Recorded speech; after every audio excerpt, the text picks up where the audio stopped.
Hello friends, আজ আমি বানাবো সিঙ্গাড়া। একটা পাত্রে নিয়ে নিচ্ছি পরিমাণ মতো ময়দা, দিয়ে দিচ্ছি ওই ময়দার পরিমাণে নুন আর কিছুটা কালো জিরে। ভালো করে মেশানো হয়ে গেলে দিয়ে দেব ময়াম। এতটাই ময়াম দিতে হবে যাতে ওই ময়দাটা এইভাবে ডোলা পাকিয়ে যায়, হাতে মুঠো করা যায়।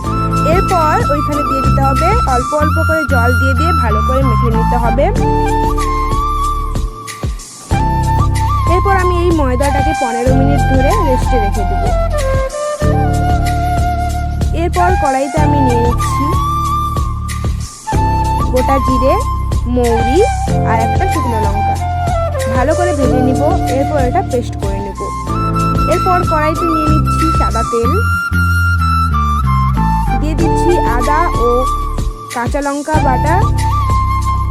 ভালো করে ভাজা হয়ে গেলে দিয়ে দিতে হবে ওখানে সিদ্ধ করে রাখা আলুটা।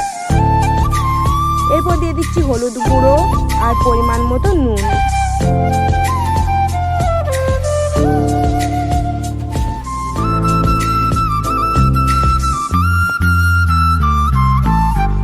এরপর ভালো করে আলুটাকে ভেজে নিতে হবে। তারপর দিয়ে দিতে হবে ভেজে রাখা গুঁড়ো মশলা।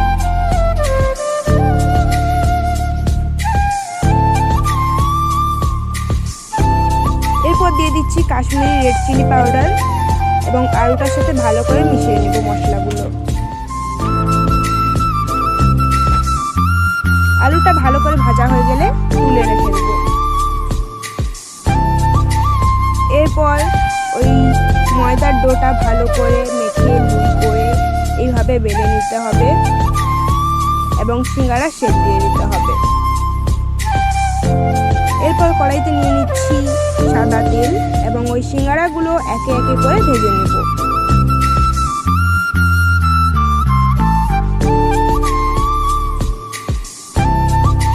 ভাজা হয়ে গেলে আপনারা এটা টমেটো সস, কাসুন্দি ইত্যাদি দিয়ে সার্ভ করতে পারেন, কিন্তু আমি শুধু কাসুন্দি দিয়ে সার্ভ করেছি।